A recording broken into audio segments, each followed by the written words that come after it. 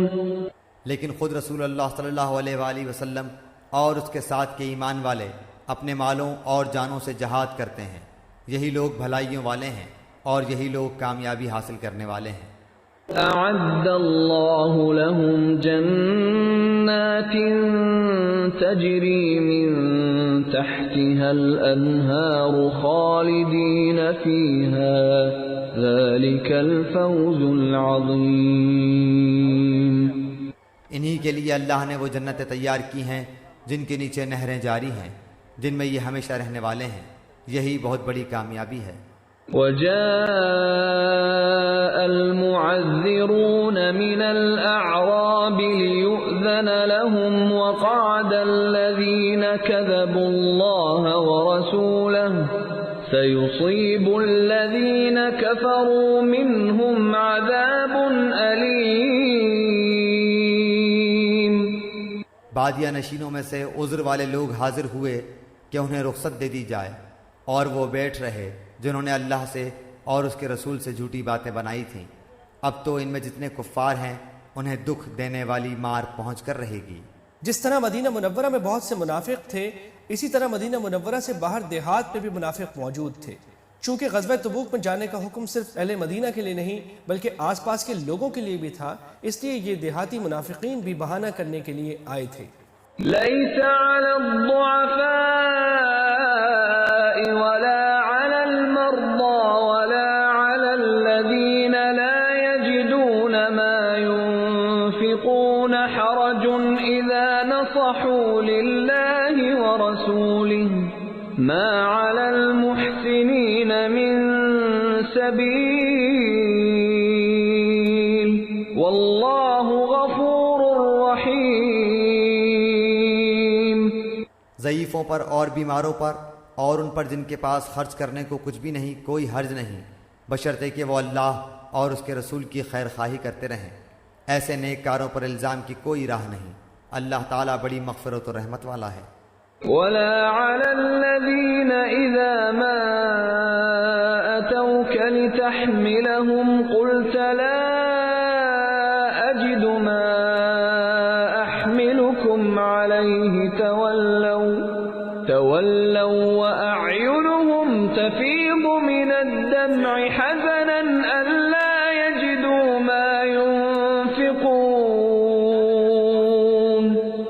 ہاں ان پر بھی کوئی حرج نہیں جو آپ کے پاس آتے ہیں کہ آپ انہیں سواری مہیا کر دیں، تو آپ جواب دیتے ہیں کہ میں تو تمہاری سواری کے لیے کچھ بھی نہیں پاتا، تو وہ رنج و غم سے اپنی آنکھوں سے آنسو بہاتے ہوئے لوٹ جاتے ہیں کہ انہیں خرچ کرنے کے لیے کچھ بھی میسر نہیں. روایات میں ہے کہ یہ 7 انصاری صحابہ تھے: حضرت سالم بن عمیر، حضرت علبہ بن زید، حضرت عبد الرحمن بن کعب، حضرت عمر بن الحمام، حضرت عبداللہ بن مغفل، حضرت حرمی بن عبداللہ اور حضرت عرباز بن ساریہ رضی اللہ تعالی عنہم اجمعین. انہوں نے غزوہ تبوک میں شامل ہونے کے لیے اپنے شوق کا اظہار فرمایا اور آن حضرت صلی اللہ علیہ وسلم سے سواری کی درخواست پیش کی. جب آپ نے فرمایا کہ میرے پاس کوئی سواری نہیں ہے تو یہ روتے ہوئے واپس گئے. انما السبيل على الذين يستأذنونك وهم أغنياء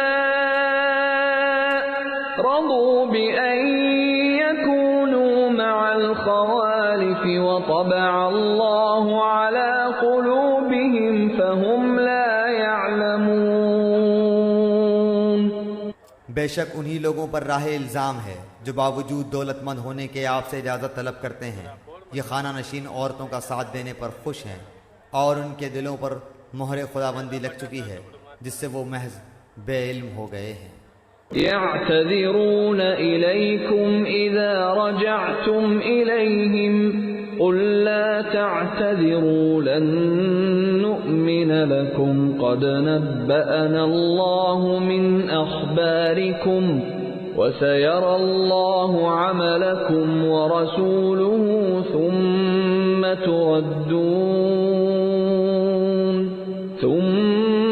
تردون إلى عالم الغيب والشهادة فينبئكم بما كنتم تعملون. یہ لوگ تمہارے سامنے عذر پیش کریں گے جب تم ان کے پاس واپس جاؤ گے. آپ کہہ دیجئے کہ یہ عذر پیش مت کرو، ہم کبھی تم کو سچا نہ سمجھیں گے.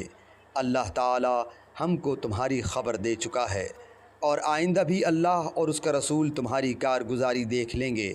پھر ایسے کے پاس لوٹائے جاؤ گے جو پوشیدہ اور ظاہر سب کا جاننے والا ہے، پھر وہ تم کو بتا دے گا جو کچھ تم کرتے تھے.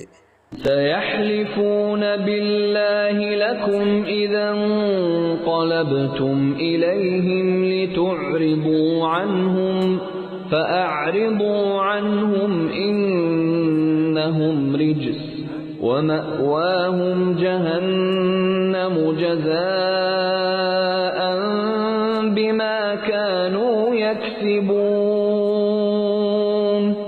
ہاں وہ اب تمہارے سامنے اللہ کی قسمیں کھا جائیں گے جب تم ان کے پاس واپس جاؤ گے تاکہ تم ان کو ان کی حالت پر چھوڑ دو.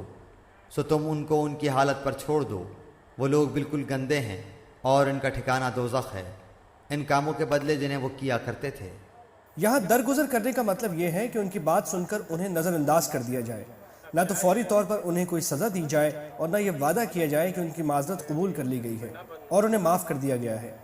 اس طرز عمل کی وجہ اگلے جملے میں یہ بیان کی گئی ہے کہ اپنے نفاق کی وجہ سے یہ سراپا گندگی ہے، ان کی معذرت جھوٹی ہے جو انہیں اس گندگی سے پاک نہیں کر سکتی، اور آخرکار ان کو اللہ تعالیٰ کی طرف سے عذاب کا سامنا کرنا پڑے گا. يحلفون لكم لترضوا عنهم فإن ترضوا عنهم فإن الله لا يرضى عن القوم الفاسقين. یہ اس لیے قسمیں کھائیں گے کہ تم ان سے راضی ہو جاؤ. سو اگر تم ان سے راضی بھی ہو جاؤ تو اللہ تعالیٰ کو ایسے فاسق لوگوں سے راضی نہیں ہوتا. الأعراب أشد كفرا ونفاقا وأجدر ألا يعلموا حدود ما أنزل الله على رسوله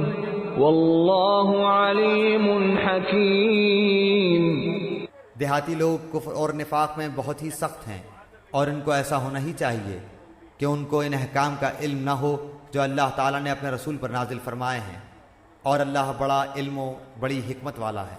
یعنی منافقت کے علاوہ ان کی خرابی یہ ہے کہ انہوں نے مدینہ منورہ کے مسلمانوں سے میل جول بھی نہیں رکھا جس کے ذریعے ان کو شریعت کے احکام کا علم ہوتا۔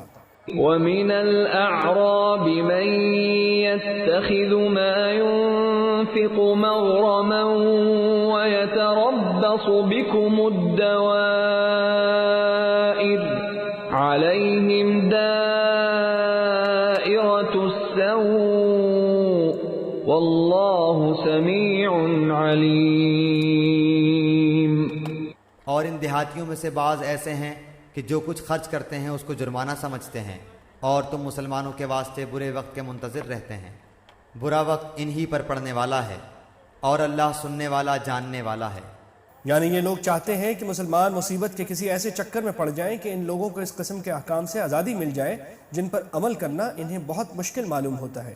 خاص طور سے غزوہ تبوک کے موقع پر ان لوگوں کو یہ امید لگی ہوئی تھی کہ اس مرتبہ مسلمانوں کا مقابلہ روم کی عظیم طاقت سے ہو رہا ہے، اس لیے شاید اس بار وہ رومیوں کے ہاتھوں شکست کھا کر اپنی ساری طاقت کھو بیٹھیں گے۔ آگے اللہ تعالیٰ نے فرمایا ہے کہ در حقیقت یہ لوگ خود نفاق کے چکر میں پڑے ہوئے ہیں اور جو انہیں دنیا اور آخرت دونوں کی رسوائی میں مبتلا کر کے رہے گا۔ وَمِنَ الْأَعْرَابِ مَن يُؤْمِنُ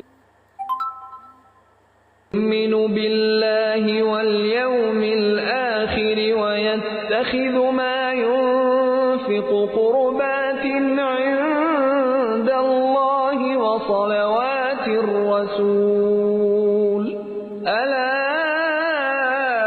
إِنَّهَا قُرْبَةٌ لَهُمْ سَيُدْخِلُهُمُ اللَّهُ فِي رَحْمَتِهِ إِنَّ اللَّهَ غَفُورٌ رَحِيمٌ۔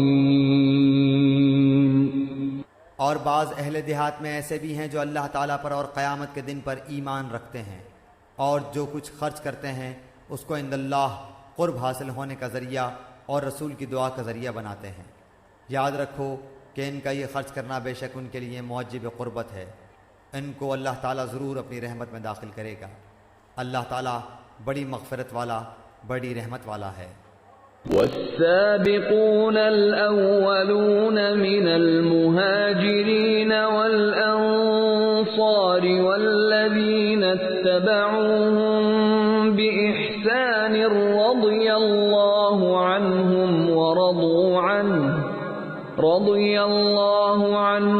ورضوا عنه وأعد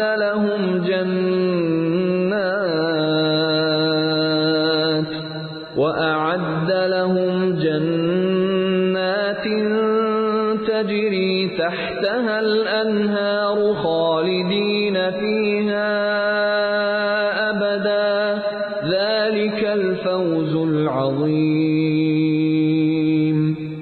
اور جو مہاجرین اور انصار سابق اور مقدم ہیں، اور جتنے لوگ اخلاص کے ساتھ ان کے پیرو ہیں، اللہ ان سب سے راضی ہوا اور وہ سب اس سے راضی ہوئے، اور اللہ نے ان کے لیے ایسے باغ مہیا کر رکھے ہیں جن کے نیچے نہریں جاری ہوں گی، جن میں ہمیشہ رہیں گے۔ یہ بڑی کامیابی ہے۔ وَمِمَّنْ حَوْلَكُمْ مِنَ الْأَعْرَابِ مُنَافِقُونَ وَمِنْ أَهْلِ الْمَدِينَةِ مَرَدُوا عَلَى النِّفَاقِ لَا تَعْلَمُهُمْ نَحْنُ نَعْلَمُهُمْ سَنُعَذِّبُهُمْ مرتين ثم يردون إلى عذاب عظيم۔ اور کچھ تمہارے گرد و پیش والوں میں اور کچھ مدینے والوں میں ایسے منافق ہیں کہ نفاق پر اڑے ہوئے ہیں، آپ ان کو نہیں جانتے، ان کو ہم جانتے ہیں، ہم ان کو دوہری سزا دیں گے، پھر وہ بڑے بھاری عذاب کی طرف بھیجے جائیں گے۔ پہلے جن دیہاتیوں کا ذکر آیا تھا وہ مدینہ منورہ سے دور رہتے تھے، اب ان دیہاتیوں کا ذکر ہے جو مدینہ منورہ کے آس پاس رہتے تھے، اور خود مدینہ منورہ کے باشندوں میں ان منافقین کا جن کا نفاق حضرت صلی اللہ علیہ وسلم کو بھی معلوم نہیں تھا۔ 2 مرتبہ سزا دینے کی تشریح مختلف طریقوں سے کی گئی ہے۔ صحیح مراد تو اللہ تعالیٰ ہی کو معلوم ہے، لیکن بظاہر ایک سزا تو یہ ہے کہ انہوں نے مسلمانوں کی شکست کی جو آس لگائی ہوئی تھی وہ پوری نہ ہوئی۔ اور مسلمان غزوہ تبوک سے صحیح سلامت واپس آ گئے۔ یہ بذات خود ان منافقوں کے لیے ایک سزا تھی، اور دوسرے بہت سے منافقوں کا نفاق کھل گیا اور ان کو دنیا ہی میں ذلت اٹھانی پڑی۔ وآخرون اعترفوا بذنوبهم خلطوا عملا صالحا وآخر سيئا عسى الله أن يتوب عليهم إن الله غفور رحيم۔ اور کچھ اور لوگ ہیں جو اپنی خطا کی اقراری ہیں، جنہوں نے ملے جلے عمل کیے تھے، کچھ بھلے اور کچھ برے۔ اللہ سے امید ہے کہ ان کی توبہ قبول فرمائے، بلا شبہ اللہ تعالیٰ بڑی مغفرت والا، بڑی رحمت والا ہے۔ منافقین تو اپنی منافقت کی وجہ سے غزوہ تبوک میں شامل نہیں ہوئے تھے اور اب تک انہی کا ذکر ہوتا رہا ہے، لیکن مخلص مسلمانوں میں بھی کچھ لوگ ایسے تھے جو سستی کی وجہ سے جہاد میں جانے سے رہ گئے تھے۔ حضرت عبداللہ بن عباس کی روایت کے مطابق یہ کل 10 حضرات تھے۔ ان میں سے 7 کو اپنی سستی پر اتنی سخت شرمندگی ہوئی کہ ابھی حضرت صلی اللہ علیہ وسلم تبوک سے واپس بھی نہیں پہنچے تھے کہ یہ خود اپنے آپ کو سزا دینے کے لیے مسجد نبوی پہنچے اور اپنے آپ کو مسجد کے ستونوں سے باندھ لیا اور یہ کہا کہ جب تک حضرت صلی اللہ علیہ وسلم خود ہمیں معاف کر کے نہیں کھولیں گے ہم انہی ستونوں سے بندھے رہیں گے۔ آپ کی واپسی کا وقت قریب تھا اور جب آپ واپس تشریف لائے اور آپ نے انہیں بندھا ہوا دیکھا تو پوچھا کہ کیا معاملہ ہے۔ اس پر آپ کو علم ہوا کہ انہوں نے اس لیے اپنے آپ کو باندھ رکھا ہے۔ حضرت صلی اللہ علیہ وسلم نے فرمایا کہ اب میں بھی ان کو اس وقت تک نہیں کھولوں گا جب تک اللہ تعالیٰ خود انہیں کھولنے کا حکم نہ دے دے۔ اس موقع پر یہ آیت نازل ہوئی، ان کی توبہ قبول کر لی گئی اور انہیں کھول دیا گیا۔ ان 7 حضرات میں حضرت ابو لبابہ رضی اللہ عنہ بھی تھے، جن کے نام سے ایک ستون اب بھی مسجد نبوی میں موجود ہے اور اسے اسطوانۃ التوبہ بھی کہا جاتا ہے۔ ایک روایت یہ بھی ہے کہ انہوں نے اس ستون سے اپنے آپ کو اس وقت باندھا تھا جب بنو قریظہ کے معاملے میں ان سے ایک غلطی ہو گئی تھی، لیکن حافظ ابن جریر رحمۃ اللہ علیہ نے اسی کو ترجیح دی ہے کہ یہ واقعہ تبوک سے متعلق ہے اور اسی کے بارے میں یہ آیت نازل ہوئی ہے۔ باقی 3 حضرات جو تبوک نہیں گئے تھے ان کا ذکر آگے آیت نمبر 106 میں آ رہا ہے۔ اس آیت نے یہ واضح کر دیا ہے کہ اگر کسی سے کوئی گناہ ہو جائے تو اسے مایوس ہونے کے بجائے توبہ کی طرف متوجہ ہونا چاہیے اور غلطی کی تعویلیں کرنے کے بجائے ہر ممکن طریقے سے اپنی غلطی پر اظہار ندامت کرنا چاہیے۔ ایسے لوگوں کے لیے اللہ تعالیٰ نے یہ امید دلائی ہے کہ انہیں معاف کر دیا جائے گا۔ خذ من أموالهم صدقة تطهرهم وتزكيهم بها وصل عليهم إن صلاتك سكن لهم والله سميع عليم۔ آپ ان کے مالوں میں سے صدقہ لے لیجئے جس کے ذریعے سے آپ ان کو پاک صاف کر دیں اور ان کے لیے دعا کیجئے، بلا شبہ آپ کی دعا ان کے لیے موجب اطمینان ہے اور اللہ تعالیٰ خوب سنتا ہے، خوب جانتا ہے۔ یہی حضرات جنہوں نے توبہ کے طور پر اپنے آپ کو ستونے سے باندھ لیا تھا، جب ان کی توبہ قبول ہوئی اور انہیں آزاد کیا گیا تو انہوں نے شکرانے کے طور پر اپنا مال صدقے میں دینے کے لیے حضرت صلی اللہ علیہ وسلم کی خدمت میں پیش کیا۔ آپ نے شروع میں فرمایا کہ مجھے تم سے کوئی مال لینے کا حکم نہیں دیا گیا۔ اس پر یہ آیت نازل ہوئی کہ آپ ان سے صدقہ قبول فرما لیں۔ آیت میں صدقے کی 2 خاصیتیں بیان فرمائی گئی ہیں۔ ایک یہ کہ وہ انسان کو گناہوں اور برے اخلاق سے پاک ہونے میں مدد دیتا ہے، اور دوسرے یہ کہ اس سے انسان کی نیکیوں میں برکت اور ترقی ہوتی ہے۔ یہاں یہ بھی واضح رہے کہ اگرچہ یہ آیت اس خاص واقعے میں نازل ہوئی تھی، لیکن چونکہ اس کے الفاظ عام ہیں اس لیے امت کے فقہا کا اجماع ہے کہ اسی آیت کی روح سے اسلامی ریاست کے ہر سربراہ کو اپنے عوام سے زکوٰۃ وصول کرنے اور اسے صحیح مصارف پر خرچ کرنے کا حق حاصل ہے۔ اسی وجہ سے حضرت صدیق اکبر رضی اللہ عنہ کی خلافت کے زمانے میں جن لوگوں نے آپ کو زکوٰۃ دینے سے انکار کیا ان سے آپ نے جہاد کیا۔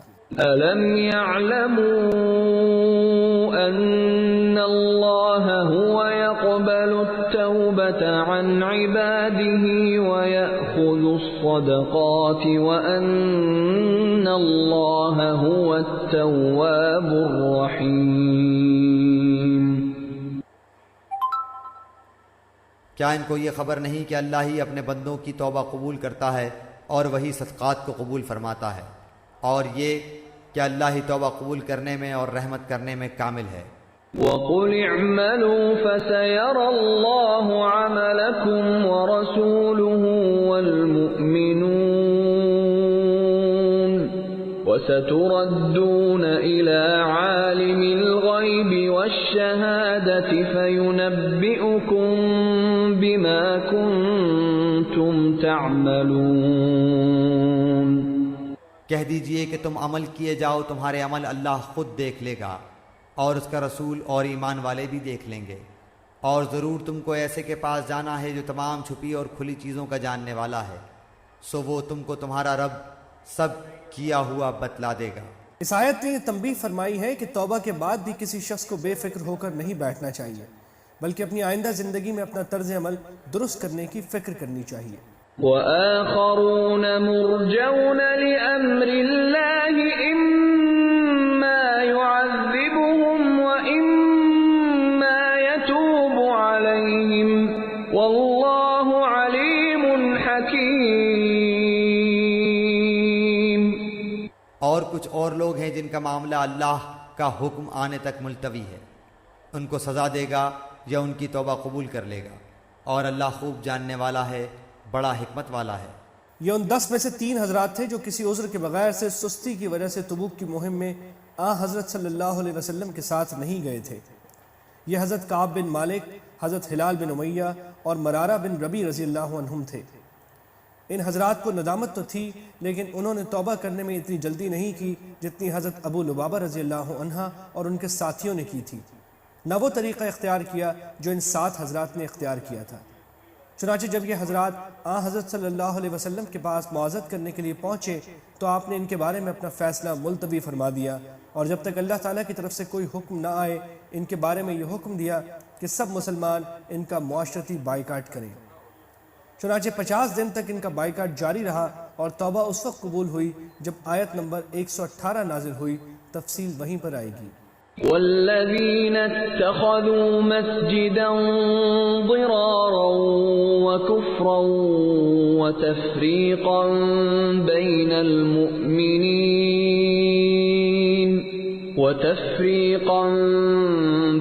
المؤمنين وإرصادا لمن حارب الله ورسوله من قبل وَلَيَحْلِفُنَّ إِنْ أَرَدْنَا إِلَّا الْحُسْنَى وَاللَّهُ يَشْهَدُ إِنَّهُمْ لَكَاذِبُونَ۔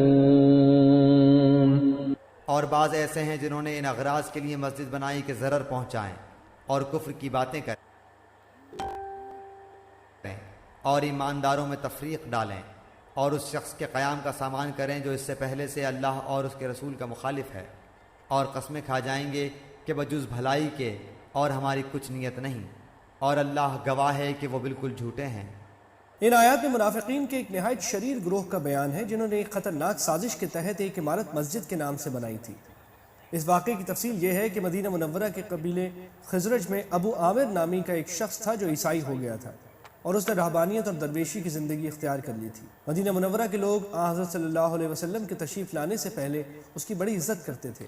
حضرت صلی اللہ علیہ وسلم مدینہ منورہ تشریف لائے تو آپ نے اسے بھی دین حق کی طرف دعوت دی، لیکن اس نے حق قبول کرنے کے بجائے حضرت صلی اللہ علیہ وسلم کو اپنا حریف سمجھ لیا اور آپ کی دشمنی پر کمر باندھ لی۔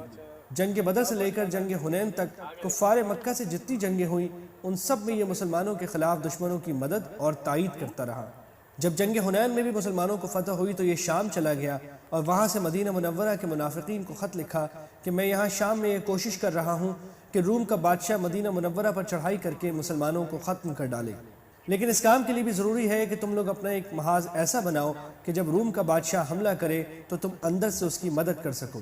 اسی نے یہ مشورہ بھی دیا کہ تم ایک عمارت مسجد کے نام سے بناؤ جو بغاوت کے مرکز کے طور پر استعمال ہو، اس میں خفیہ طور سے ہتھیار بھی جمع کرو اور آپس میں مشورے بھی یہیں کیا کرو، اور میری طرف سے کوئی ایلچی آئے تو اسے بھی یہاں ٹھہراؤ۔ چنانچہ ان منافقین نے قبا کے علاقے میں یہ عمارت بنائی اور حضرت صلی اللہ علیہ وسلم سے درخواست کی کہ بہت سے کمزور لوگوں کو مسجد قبا دور پڑتی ہے، اس لیے ان کی آسانی کی خاطر ہم نے یہ مسجد تعمیر کی ہے، آپ کسی وقت یہاں تشریف لا کر نماز پڑھیں تاکہ اسے برکت حاصل ہو۔ حضرت صلی اللہ علیہ وسلم اس وقت تبوک جانے کی تیاریوں میں مصروف تھے، اس لیے آپ نے فرمایا کہ ابھی تو میں تبوک جا رہا ہوں، واپسی پر اگر اللہ تعالیٰ نے چاہا تو میں وہاں آ کر نماز پڑھ لوں گا۔ لیکن جب آپ تبوک سے تشریف لائے تو مدینہ منورہ سے کچھ پہلے زوان کے مقام پر یہ آیتیں نازل ہوئیں جن میں آپ پر اس نام نہاد مسجد کی حقیقت کھول دی گئی اور اس میں نماز پڑھنے سے منع فرما دیا گیا۔ اس موقع پر آپ نے وہیں سے 2 صحابیوں مالک بن دخشم اور مان بن عدی رضی اللہ عنہما کو بھیجا کہ وہ اس عمارت کو تباہ کر دیں، چنانچہ ان حضرات نے اس کو جلا کر خاک کر دیا۔ لا تقم فيه أبدا لمسجد أسس على التقوى من أول يوم أحق أن تقوم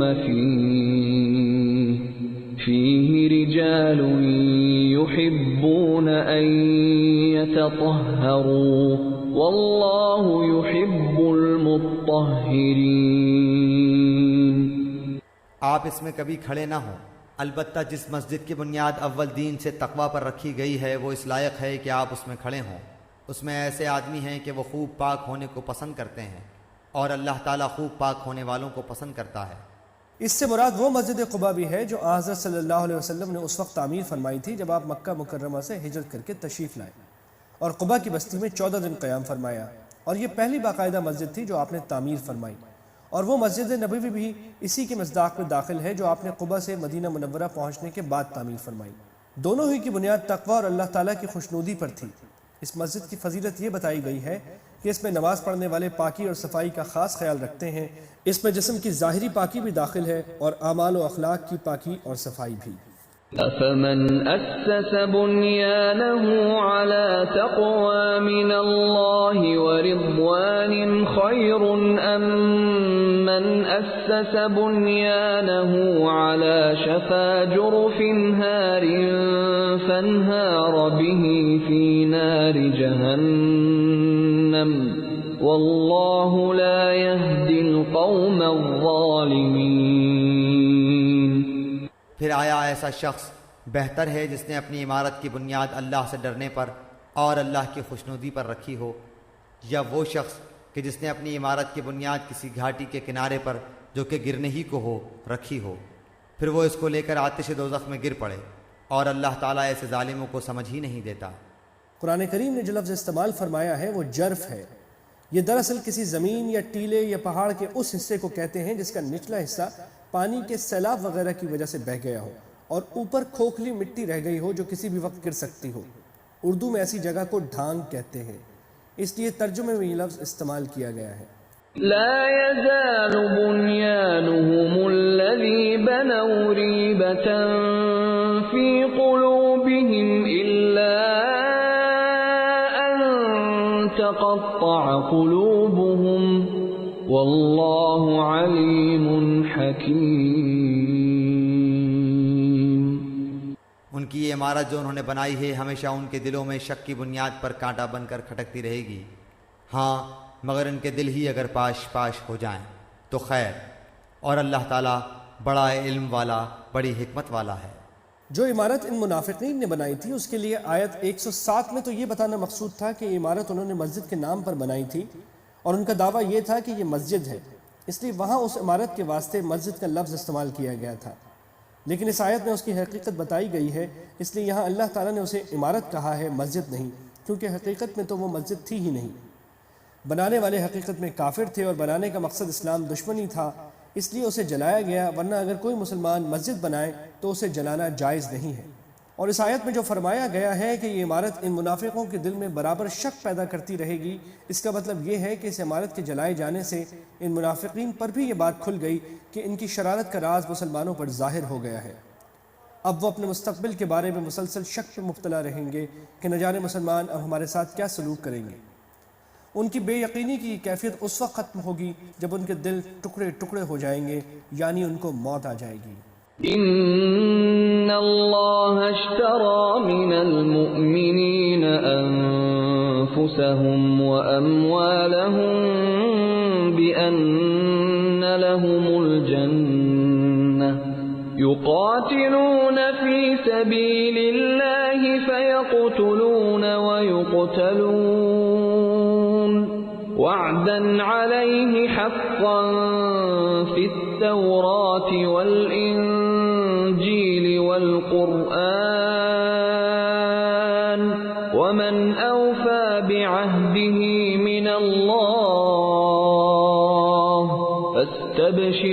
ببيعكم الذي بايعتم به وذلك هو الفوز العظيم۔ بلا شبہ اللہ تعالیٰ نے مسلمانوں سے ان کی جانوں کو اور ان کے مالوں کو اس بات کے عوض میں خرید لیا ہے کہ ان کو جنت ملے گی۔ وہ لوگ اللہ کی راہ میں لڑتے ہیں جس میں قتل کرتے ہیں اور قتل کیے جاتے ہیں، اس پر سچا وعدہ کیا گیا ہے تورات میں اور انجیل میں اور قرآن میں، اور اللہ سے زیادہ اپنے عہد کو کون پورا کرنے والا ہے؟ تو تم لوگ اپنی اس بے پر جس کا تم نے معاملہ ٹھہرایا ہے خوشی مناؤ، اور یہ بڑی کامیابی ہے۔ التائبون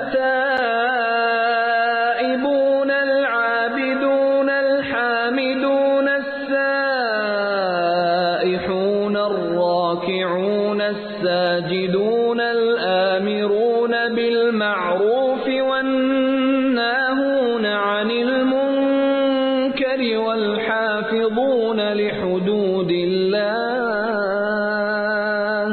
وبشر المؤمنين۔ وہ ایسے ہیں جو توبہ کرنے والے، عبادت کرنے والے، حمد کرنے والے، روزہ رکھنے والے یا راہ حق میں سفر کرنے والے، رکوع اور سجدہ کرنے والے، نیک باتوں کی تعلیم کرنے والے اور بری باتوں سے باز رکھنے والے اور اللہ کی حدوں کا خیال رکھنے والے ہیں، اور ایسے مومنین کو آپ خوشخبری سنا دیجئے۔ قرآن کریم نے یہاں جو لفظ استعمال کیا ہے وہ سائحون ہے۔ اس لفظ کے اصل معنی تو سیاحت کرنے والے کے ہیں، لیکن حضرت صلی اللہ علیہ وسلم نے اس کی تفسیر روزہ رکھنے والوں سے فرمائی ہے، اور یہی تفسیر متعدد صحابہ رضی اللہ تعالیٰ عنہ اور تابعین سے بھی منقول ہے۔ بظاہر روزے کو سیاحت اس لیے فرمایا گیا ہے کہ جس طرح سفر میں انسان کے کھانے پینے اور سونے جاگنے کے معمولات قائم نہیں رہتے، اس طرح روزے میں بھی ان معمولات میں فرق آ جاتا ہے۔ واللہ عالم۔ قرآن کریم نے بہت سے مواقع پر اللہ کی قائم کی ہوئی حدود اور ان کی حفاظت کا ذکر فرمایا ہے۔ یہ بڑی معنی خیز اصطلاح ہے، اور اس کا پس منظر یہ ہے کہ اللہ تعالیٰ نے جتنے احکام دیے ہیں وہ کچھ حدود کے پابند ہیں۔ ان حدود میں رہ کر ان کو انجام دیا جائے تو وہ درست اور نیک کام ہے، اور اگر حدود سے نکل جائیں تو وہی کام ناپسندیدہ اور بعض اوقات گناہ میں تبدیل ہو جاتے ہیں۔ مثلا اللہ تعالیٰ کی عبادت بہت ثواب کا کام ہے، لیکن اگر کوئی شخص عبادت میں اتنا منہمک ہو جائے کہ اللہ تعالیٰ نے بندوں کے جو حقوق رکھے ہیں ان کو پامال کرنے لگے تو وہ عبادت بھی ناجائز ہو جاتی ہے۔ تہجد کی نماز بڑی عظیم چیز کی فضیلت ہے، لیکن اگر کوئی شخص یہ نماز اس طرح پڑھے جس سے سونے والوں کی نیند میں خلل آئے تو یہ ناجائز ہے۔ والدین کی خدمت سے بڑھ کر کوئی نفلی عبادت نہیں، لیکن اگر کوئی شخص اس کی وجہ سے بیوی بچوں کے حقوق پامال کرنے لگے تو یہ گناہ ہے۔ غالباً یہی وجہ ہے کہ اس آیت کریمہ میں بہت سی نیکیوں کا بیان کرنے کے بعد آخر میں حدود کی حفاظت کا ذکر فرمایا گیا ہے کہ یہ حضرات تمام نیکیاں ان حدود میں رہ کر انجام دیتے ہیں جو ان کاموں کے لیے اللہ تعالیٰ نے مقرر رکھی ہیں۔ ان حدود کی تعلیم حضرت صلی اللہ علیہ وسلم نے اپنے قول اور فعل سے دی، اور ان کو سیکھنے کا بہترین طریقہ اس کے سوا کوئی اور نہیں ہے کہ انسان کسی اللہ والے کی صحبت میں رہے اور اس کے طرز عمل کو دیکھ دیکھ کر ان حدود کو سمجھے اور اپنی زندگی میں اس کو اتارنے کی کوشش کرے۔ ما كان للنبي والذين آمنوا أن يستغفروا للمشركين ولو كانوا أولي قربى من بعد ما تبين لهم أنهم أصحاب الجحيم۔ پیغمبر کو اور دوسرے مسلمانوں کو جائز نہیں کہ مشرکین کے لیے مغفرت کی دعا مانگے، اگرچہ وہ رشتہ دار ہی ہوں، اس امر کے ظاہر ہو جانے کے بعد کہ یہ لوگ دوزخی ہیں۔ صحیح بخاری اور صحیح مسلم میں اس آیت کا شان نزول یہ بیان ہوا ہے کہ حضرت صلی اللہ علیہ وسلم کے چچا ابو طالب نے اگرچہ آپ کی بڑی مدد کی تھی، لیکن انہوں نے آخر وقت تک اسلام قبول نہیں کیا تھا۔ جب ان کی وفات کا وقت آیا تو حضرت صلی اللہ علیہ وسلم نے انہیں ترغیب دی کہ وہ کلمہ پڑھ کر مسلمان ہو جائیں، مگر اس وقت ابو جہل وغیرہ نے مخالفت کی اور وہ مسلمان نہیں ہوئے۔ حضرت صلی اللہ علیہ وسلم نے اس وقت یہ فرمایا تھا کہ میں آپ کے لیے اس وقت تک استغفار کرتا رہوں گا جب تک مجھے اس سے منع نہ کر دیا جائے۔ چنانچہ اس آیت نے آپ کو ان کے لیے استغفار سے منع فرما دیا۔ اس کے علاوہ تفسیر ابن جریر وغیرہ میں روایت ہے کہ بعض مسلمانوں نے اپنے مشرک باپ داداؤں کے لیے استغفار کرنے کا ارادہ ظاہر کیا تھا، اور یہ کہا تھا کہ حضرت ابراہیم علیہ السلام نے اپنے والد کے لیے استغفار کیا تھا، اس لیے ہم بھی کر سکتے ہیں۔ اس پر یہ آیت نازل ہوئی۔ وما كان استغفار إبراهيم لأبيه إلا عن موعدة وعدها إياه فلما أنه عدو لله تبرأ منه إن إبراهيم لأواه حليم۔ اور ابراہیم علیہ السلام کا اپنے باپ کے لیے دعائے مغفرت مانگنا وہ صرف وعدے کے سبب سے تھا جو انہوں نے اس سے وعدہ کر لیا تھا۔ پھر جب ان پر یہ بات ظاہر ہو گئی کہ وہ اللہ کا دشمن ہے تو وہ اس سے محض بے تعلق ہو گئے۔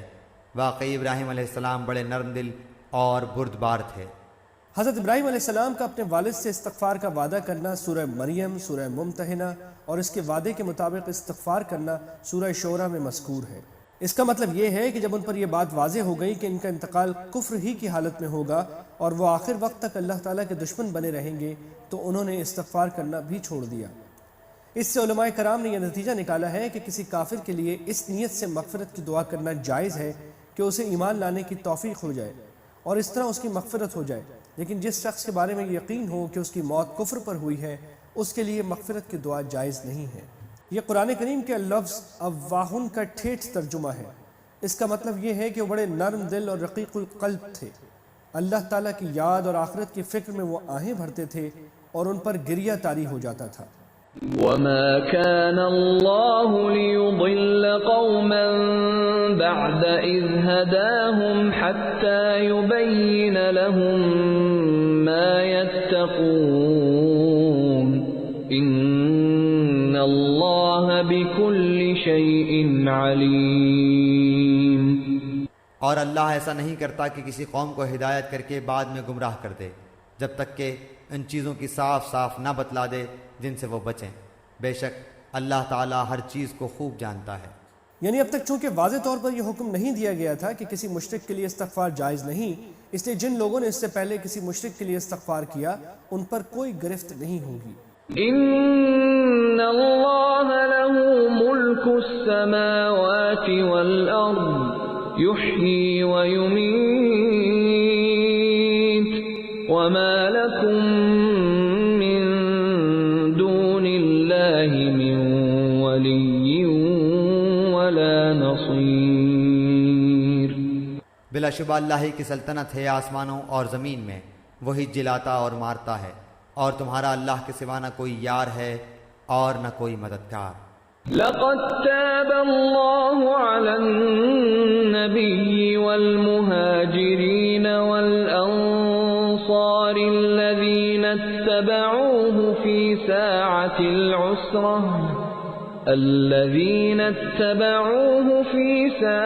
العسرة من بعد ما كاد يزيغ قلوب فريق منهم ثم تاب عليهم إنه بهم رؤوف رحيم۔ اللہ تعالیٰ نے پیغمبر کے حال پر توجہ فرمائی اور مہاجرین اور انصار کے حال پر بھی جنہوں نے ایسی تنگی کے وقت پیغمبر کا ساتھ دیا، اس کے بعد کہ ان میں سے ایک گروہ کے دلوں میں کچھ تزلزل ہو چلا تھا، پھر اللہ نے ان کے حال پر توجہ فرمائی۔ بلا شبہ اللہ تعالیٰ ان سب پر بہت ہی شفیق مہربان ہے۔ منافقین کی مذمت اور سستی سے رہ جانے والے مسلمانوں کی معافی کا ذکر کرنے کے بعد مسلمانوں کی اس اکثریت کو اللہ تعالیٰ کی طرف سے شاباش دی جا رہی ہے جنہوں نے انتہائی کٹھن حالات میں خندہ پیشانی کے ساتھ تبوک کی مہم میں حصہ لیا۔ ان میں بھی اکثریت تو انہی کی تھی جن کے دل میں جہاد اور تعمیل حکم کا جذبہ اتنا مضبوط تھا کہ وہ ان مشکل حالات کو خاطر میں نہیں لائے۔ البتہ کچھ حضرات ایسے بھی تھے کہ شروع میں ان مشکلات کی وجہ سے ان کے دل میں وسوسے آئے، لیکن آخرکار انہوں نے دل و جان سے مہم میں حصہ لیا۔ اس دوسری قسم کا حوالہ اللہ تعالیٰ نے ان الفاظ میں دیا ہے کہ جبکہ قریب تھا کہ ان میں سے ایک گروہ کے دل ڈگمگا جائیں۔ وعلى الثلاثة الذين خلفوا حتى إذا ضاقت عليهم الأرض بما رحبت وضاقت عليهم أنفسهم وظنوا أن لا ملجأ من الله إلا إليه ثم تاب عليهم ليتوبوا إن الله هو التواب الرحيم۔ اور 3 شخصوں کے حال پر بھی جن کا معاملہ ملتوی چھوڑ دیا گیا تھا یہاں تک کہ جب زمین باوجود اپنی فراخی کے ان پر تنگ ہونے لگی اور وہ خود اپنی جان سے تنگ آ گئے، اور انہوں نے سمجھ لیا کہ اللہ سے کہیں پناہ نہیں مل سکتی بجز اس کے کہ اسی کی طرف رجوع کیا جائے۔ پھر ان کے حال پر توجہ فرمائی تاکہ وہ آئندہ بھی توبہ کر سکیں۔ بے شک اللہ تعالیٰ بہت توبہ قبول کرنے والا، بڑا رحم والا ہے۔ یہ ان 3 صحابہ کی طرف اشارہ ہے جن کے بارے میں آیت نمبر 106 میں یہ فرمایا گیا تھا کہ ان کا فیصلہ ملتوی کر دیا گیا ہے۔ جیسا کہ آیت 106 میں تشریح میں عرض کیا گیا، ان 3 حضرات کے بارے میں حضرت صلی اللہ علیہ وسلم نے حکم دیا تھا کہ جب تک اللہ تعالیٰ کی طرف سے ان کے بارے میں کوئی واضح حکم آئے اس وقت تک تمام مسلمان ان کا معاشرتی بائیکاٹ کریں۔ چنانچہ 50 دن ان حضرات پر ایسے گزرے ہیں جن میں کوئی مسلمان ان سے نہ بات کرتا تھا نہ کوئی اور معاملہ۔ ان 3 حضرات میں سے حضرت کعب بن مالک رضی اللہ عنہ نے اس زمانے کی حالات صحیح بخاری کی ایک لمبی روایت میں تفصیل کے ساتھ بیان فرمائے ہیں اور بڑے اثر انگیز پیرائے میں یہ بتایا ہے کہ اس عرصے میں ان پر کیا قیامت گزر گئی تھی۔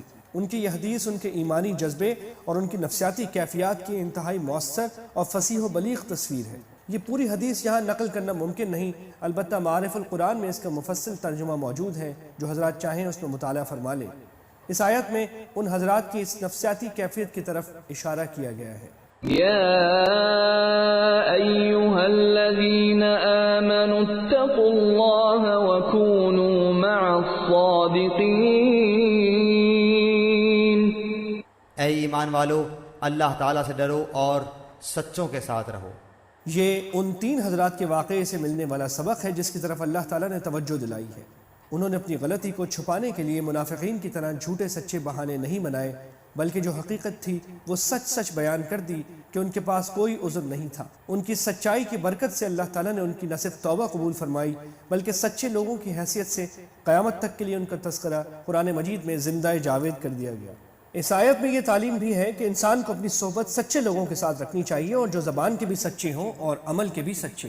ما كان لأهل المدينة ومن حولهم من الأعراب أن يتخلفوا عن رسول الله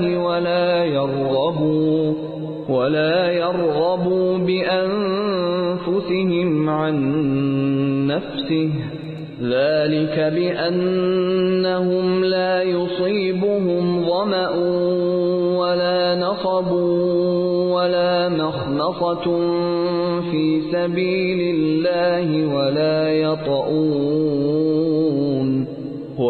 يطؤون موطئا يغيظ الكفار ولا ينالون من عدو نيلا إلا كتب لهم به عمل صالح إن الله لا يضيع أجر المحسنين۔ مدینے کے رہنے والوں کو اور جو دیہاتی ان کے گرد و پیش ہیں ان کو یہ زیبا نہ تھا کہ رسول اللہ کو چھوڑ کر پیچھے رہ جائیں، اور نہ یہ کہ اپنی جان کو ان کی جان سے عزیز سمجھیں۔ یہ اس سبب سے کہ ان کو اللہ کی راہ میں جو پیاس لگی اور جو تکان پہنچی اور جو بھوک لگی اور کسی ایسی جگہ چلے جو کفار کے لیے معجب غیظ ہوا ہو اور دشمنوں کی جو کچھ خبر لی، ان سب پر ان کے نام ایک ایک نیک کام لکھا گیا۔ یقیناً اللہ تعالیٰ مخلصین کا اجر ضائع نہیں کرتا۔ ولا ينفقون نفقة صغيرة ولا كبيرة ولا يقطعون واديا إلا كتب لهم ليجزيهم الله أحسن ما كانوا يعملون۔ اور جو کچھ چھوٹا بڑا انہوں نے خرچ کیا اور جتنے میدان ان کو طے کرنے پڑے، یہ سب بھی ان کے نام لکھا گیا تاکہ اللہ تعالیٰ ان کے کاموں کو اچھے سے اچھا بدلا دے۔ یعنی اگرچہ ان اعمال میں سے بعض چھوٹے نظر آتے ہوں لیکن ان کا ثواب ان مجاہدین کے بہترین اعمال کے برابر دیا جائے گا۔ یہاں یہ واضح رہے کہ قرآن کریم میں احسن یعنی بہترین کو اعمال کی صفت قرار دیا گیا ہے، اور اسے جزا کی صفت قرار دینے پر علامہ ابو حیان نے البحر المحیط میں نحوی اعتبار سے جو اشکال پیش کیا ہے اس کا کوئی اطمینان بخش جواب نہیں دیا جا سکا۔ چنانچہ علامہ آلوسی نے بھی اس اعتراض کو نقل کر کے اس کی تائید کی ہے، لہٰذا یہاں ترجمہ اس تفسیر کے مطابق کیا گیا ہے جو مدارک التنزیل میں مذکور ہے۔ وما كان المؤمنون لينفروا كافة فلولا نفر من كل فرقة منهم طائفة ليتفقهوا في الدين ولينذروا قومهم إذا رجعوا إليهم لعلهم يحذرون۔ اور مسلمانوں کو یہ نہ چاہیے کہ سب کے سب نکل کھڑے ہوں، سو ایسا کیوں نہ کیا جائے کہ ان کی ہر بڑی جماعت میں سے ایک چھوٹی جماعت جایا کرے تاکہ وہ دین کی سمجھ بوجھ حاصل کریں، اور تاکہ یہ لوگ اپنی قوم کو جب کہ وہ ان کے پاس آئیں ڈرائیں تاکہ وہ ڈر جائیں۔ سورہ توبہ کے ایک بڑے حصے میں ان لوگوں کو ملامت کی گئی ہے جو تبوک کے جہاد میں شریک نہیں ہوئے تھے۔ روایات میں آتا ہے کہ ان آیات کریمہ کو سن کر صحابہ نے یہ ارادہ کر لیا کہ آئندہ جو بھی جہاد ہوگا اس میں وہ سب جایا کریں گے۔ اس آیت نے واضح فرما دیا کہ ہمیشہ کے لیے یہ سوچنا صحیح نہیں ہے۔ غزوہ تبوک میں تو ایک خاص ضرورت پیش آئی تھی جس کی وجہ سے تمام مسلمانوں کو نکل کھڑے ہونے کا حکم دیا گیا تھا، لیکن عام حالات میں مسلمانوں کو تقسیم کار پر عمل کرنا چاہیے۔ جب تک امیر کی طرف سے نفیر عام یعنی ہر شخص کو جہاد میں شریک ہونے کا حکم نہ ہو، جہاد فرض کفایہ ہے۔ اگر ہر بڑی جماعت میں سے کچھ لوگ جہاد کے لیے چلے جایا کریں تو سب کی طرف سے یہ فرض کفایہ ادا ہو جائے گا۔ یہ اس لیے بھی ضروری ہے کہ جس طرح جہاد امت مسلمہ کی ایک ضرورت ہے، اسی طرح دین کا علم حاصل کرنا بھی امت کی ایک اہم ضرورت ہے۔ اگر سب لوگ جہاد میں نکل کھڑے ہوں گے تو علم دین کی درس و تدریس کا فریضہ کون انجام دے گا؟ لہٰذا صحیح طریقہ یہ ہے کہ جو لوگ جہاد میں نہ جائیں وہ اپنے شہر میں رہ کر دین کا علم حاصل کریں۔ متنبہ کرنے کا مطلب یہ ہے کہ جو احکام انہوں نے سیکھے ہیں وہ ان کو بتا دیں کہ فلاں کام واجب ہے اور فلاں کام گناہ۔ یا ایہا الذین آمنوا قاتلوا الذین یلونکم من الکفار ولیجدوا فیکم غلظہ واعلموا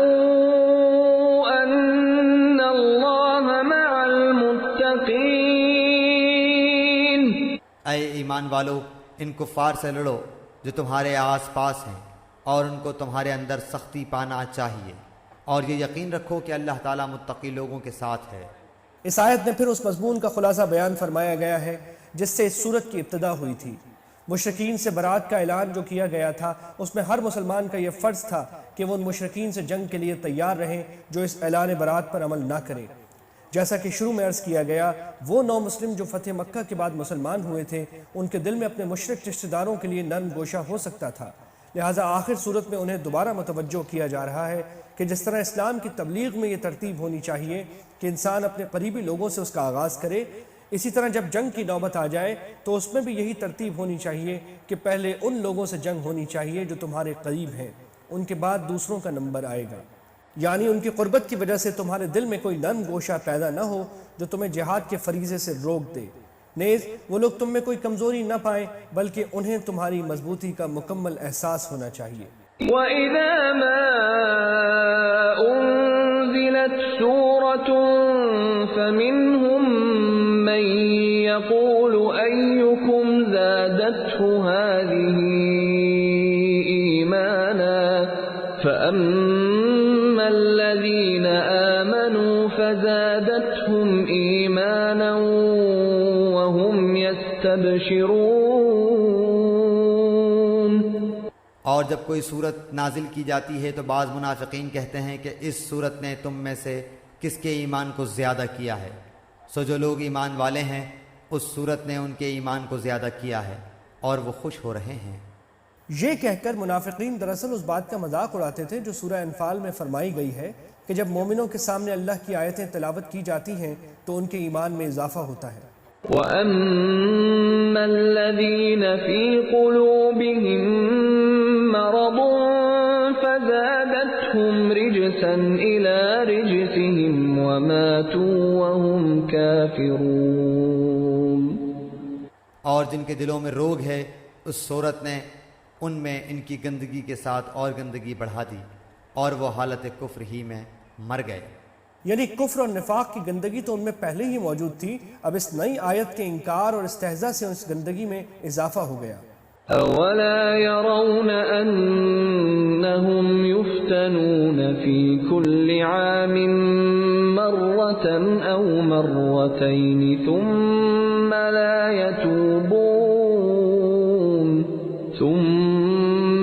يتوبون ولا هم يذكرون. اور کیا ان کو نہیں دکھلائی دیتا کہ یہ لوگ ہر سال ایک بار یا دو بار کسی نہ کسی آفت میں پھنسے رہتے ہیں، پھر بھی نہ توبہ کرتے اور نہ نصیحت قبول کرتے ہیں. منافقین پر ہر سال کوئی نہ کوئی مصیبت پڑتی رہتی تھی. کبھی ان کی خواہش اور منصوبوں کے خلاف مسلمانوں کو فتح نصیب ہو جاتی، کبھی ان میں سے کسی کا راز کھل جاتا، کبھی کوئی بیماری آ جاتی، کبھی فقر و فاقہ میں مبتلا ہو جاتے. اللہ تعالیٰ فرماتے ہیں کہ یہ مصیبتیں ان کو متنبہ کرنے کے لیے کافی ہونی چاہیے تھیں، لیکن یہ لوگ کوئی سبق نہیں لیتے. وَإِذَا مَا أُنزِلَتْ سُورَةٌ نَظَرَ بَعْضُهُمْ إِلَى بَعْضٍ هَلْ يَرَاكُمْ مِنْ أَحَدٍ ثُمَّ انصَرَفُوا صَرَفَ اللَّهُ قُلُوبَهُمْ بِأَنَّهُمْ قَوْمٌ لَا يَفْقَهُونَ. اور جب کوئی صورت نازل کی جاتی ہے تو ایک دوسرے کو دیکھنے لگتے ہیں کہ تم کو کوئی دیکھتا تو نہیں، پھر چل دیتے ہیں. اللہ تعالیٰ نے ان کا دل پھیر دیا ہے اس وجہ سے کہ وہ بے سمجھ لوگ ہیں. اصل بات یہ تھی کہ انہیں اللہ تعالیٰ کے کلام سے چڑ تھی. ان کی خواہش اور کوشش یہ رہتی تھی کہ اللہ تعالیٰ کا کلام سننے کی نوبت نہ آئے. لہٰذا جب حضرت صلی اللہ علیہ وسلم اپنی مجلس میں کوئی نئی صورت تلاوت فرماتے تو یہ بھاگنے کی کوشش کرتے تھے، لیکن اگر سب کے سامنے اٹھ کر جائیں تو ان کا راز فاش ہو جائے. اس لیے یہ ایک دوسرے کو آنکھوں ہی آنکھوں میں اشارے کرتے کہ کوئی ایسا موقع تلاش کرو کہ کوئی مسلمان تمہیں دیکھ نہ رہا ہو اور اس وقت چپکے سے اٹھ کر چلے جاؤ. لقد جاءكم رسول من أنفسكم عزيز عليه ما عنتم حريص عليكم بالمؤمنين رؤوف رحيم. تمہارے پاس ایک ایسے پیغمبر تشریف لائے ہیں جو تمہاری جنس سے ہیں، جن کو تمہاری مدرت کی بات نہایت گراں گزرتی ہے، جو تمہاری منفعت کے بڑے خواہش مند رہتے ہیں، ایمان والوں کے ساتھ بڑے ہی شفیق اور مہربان ہیں.